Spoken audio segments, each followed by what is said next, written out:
एक समय की बात है। एक गांव में सफेद साड़ी वाली चुड़ैल का आतंक था। चुड़ैल रात भर गांव में घूमती और गांव का जो भी आदमी उसे दिखाई देता उसे वो घायल कर देती। अरे कोई तो बचाओ, मर गया रे। एक रात हरिया अपने खेत से अपने घर लौट रहा था कि तभी अचानक उसके सामने चुड़ैल आ जाती है। अरे बाप रे, ये चुड़ैल कहाँ से आ गई?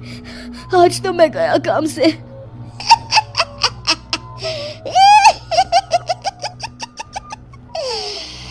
आज मुझे मेरा शिकार मिल गया। अरे चुड़ैल दीदी, मुझे छोड़ दो। जैसे ही चुड़ैल हरिया की तरफ बढ़ती है, हरिया वहाँ से भाग जाता है और अपने घर के दरवाजे पे पहुँचता है। अरे भगवान, जल्दी से दरवाजा खोलो, मेरे पीछे चुड़ैल पड़ी है। हरिया की पत्नी जल्दी से दरवाजा खोल देती है। अरे आप इतना हाफ क्यों रहे हैं? अरे मेरे पीछे चुड़ैल पड़ी है, आज तो मैं बाल बाल बच गया। जल्दी से सभी दरवाजे और सभी खिड़कियों को बंद करके बत्ती बुझा दो। तभी चुड़ैल हरिया के घर के पास पहुंच जाती है। अरे वो आदमी कहाँ गायब हो गया? मैं भी देखती हूँ आखिर कब तक बचेगा। मैं अपने शिकार को इतनी आसानी से नहीं छोड़ती। इतना कहकर चुड़ैल वहाँ से चली जाती है। वहीं दूसरी तरफ हरिया और उसकी पत्नी दोनों अपने घर की खिड़की से ये सब देख रहे होते हैं। अरे बाप रे, ये तो बड़ी डरावनी चुड़ैल थी। अगले दिन ये बात आग की तरह पूरे गांव में फैल जाती है और धीरे धीरे लोग चुड़ैल के डर के मारे शाम होते ही अपने घरों से बाहर निकलना बंद कर देते हैं। कुछ दिनों के बाद भाई, मैंने तो इस चुड़ैल के डर के मारे रात को अपने खेतों को पानी देना बंद कर दिया है। कहीं मेरी फसल सूख गई तो मैं तो कहीं का नहीं रहूंगा। साहूकार का कर्जा कैसे चुकाऊंगा? अरे भाई, पूरे गांव वालों का यही हाल है। पता नहीं ये चुड़ैल हमारे गांव में कहां से आ गई। फिर एक दिन गांव के पास वाली नदी के किनारे एक बहुत बड़े तांत्रिक के आने की बात कुछ गांव वालों को पता चलती है। वो लोग जाके ये बात गांव के मुखिया को बताते हैं। मुखिया जी, नदी के किनारे एक बहुत ही पहुंचे हुए तांत्रिक बाबा आए हैं। हमें उनसे मदद मांगनी चाहिए। मैंने सुना है वो बड़े बड़े भूतों और चुड़ैलों को अपने वश में कर लेते हैं। मुखिया जी सभी गांव वालों को लेकर उस तांत्रिक के पास पहुंच जाते हैं। ओम फट स्वाहा, ओम फट स्वाहा। तभी तांत्रिक अपनी बंद आंखों को खोलकर कहता है, क्या बात है? तुम सब लोग यहाँ क्यों आए हो? मुखिया जी उस तांत्रिक को सारी बात बता देते हैं। अच्छा, तो ये बात है। और तांत्रिक अपनी आंखों को बंद कर लेता है। मैं देख रहा हूँ तुम्हारे पूर्वजों ने बहुत पाप किए थे, जिससे ये गांव अब श्रापित हो चुका है। उसी के फल स्वरूप तुम्हारे गांव में चुड़ैल आई है। ये चुड़ैल बहुत खतरनाक है, ये किसी को नहीं छोड़ेगी। हे भगवान, मर गए रे, अब क्या होगा? तभी गांव के मुखिया जी कहते हैं, बाबा, इस चुड़ैल से हम सबको बचा लीजिए। कोई तो उपाय होगा। इसका सिर्फ एक ही उपाय है। सभी गांव वालों को बारी बारी हर दिन अपनी आधी फसल उस पहाड़ी के ऊपर बनी काली गुफा में छोड़ के आनी होगी। तभी उस चुड़ैल की भूख मिटेगी और श्राप का प्रभाव खत्म हो जाएगा और तुम सब जिंदा बच जाओगे। सभी गांव वाले उस तांत्रिक की बात को मान लेते हैं और वहां से चले जाते हैं। फिर अगले दिन से रोज उस गांव के लोग बारी बारी से अपनी आधी फसल उस काली गुफा के पास जाकर रखाते। कुछ दिनों बाद हरिया की बारी आती है।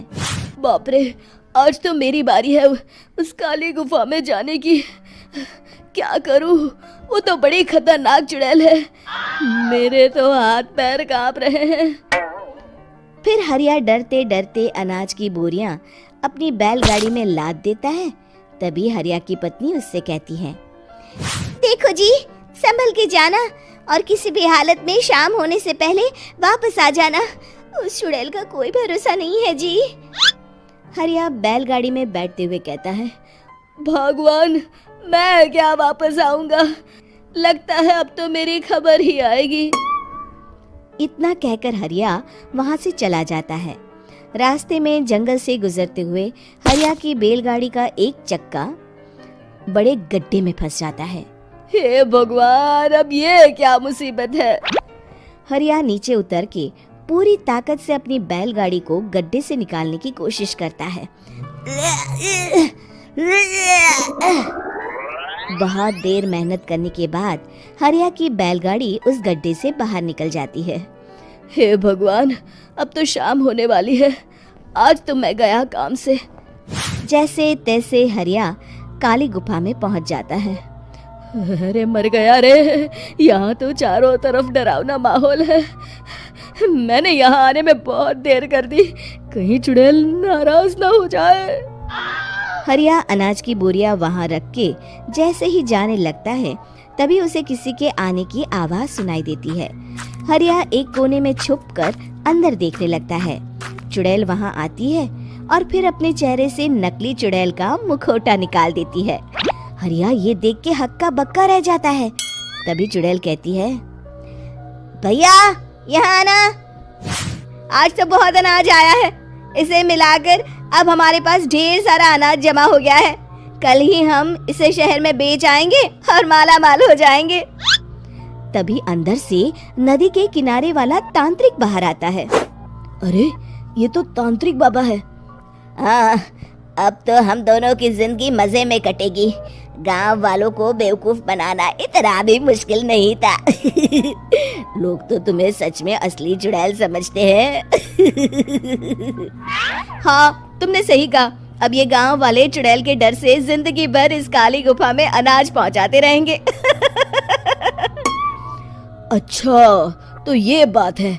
ये दोनों पूरे गांव वालों को बेवकूफ बना रहे हैं। अभी जाकर सबको बताता हूँ।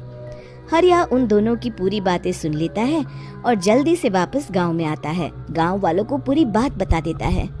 इससे पहले वो दोनों हमारा अनाज लेकर शहर जाए, हमें उन दोनों को पकड़ना होगा।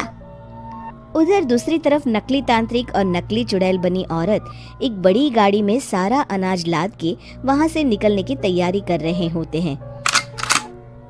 जल्दी करो, इससे पहले हमें कोई देख ले। हमें यहाँ से निकलना होगा। और तभी वो दोनों देखते हैं कि सामने से सभी गांव वाले अपने अपने हाथों में मशाल लेके आ रहे हैं। दोनों बुरी तरह डर जाते हैं। रुक जाओ, तुम दोनों का भांडा फूट चुका है।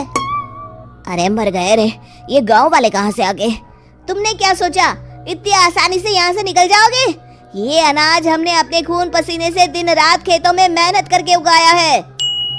दोनों मुखिया जी के पैरों में गिर जाते हैं। हमें माफ कर दीजिए, हम दोनों एक नंबर के कामचोर हैं। बिना मेहनत किए पैसे कमाना चाहते थे। हाँ, अब हम आगे से मेहनत मजदूरी करके पैसे कमाएंगे। हमें कुछ मत करना, हमें छोड़ दीजिए। इतना कह के दोनों गांव छोड़ के भाग जाते हैं और सभी गांव वाले फिर से खुशी खुशी रहने लगते हैं। शिक्षा तभी तो कहते हैं कि किसी भी समस्या का समाधान केवल सूझबूझ से ही करना चाहिए और कभी हिम्मत नहीं हारनी चाहिए। दोस्तों, हमें उम्मीद है कि आपको हमारी ये वाली कहानी ज़रूर पसंद आई होगी। अगर पसंद आई तो चैनल को सब्सक्राइब करें और अपडेट्स के लिए बेल आइकन को ऑल पर प्रेस करें। और हाँ, वीडियो को लाइक और शेयर करना मत भूलिएगा। Bye bye.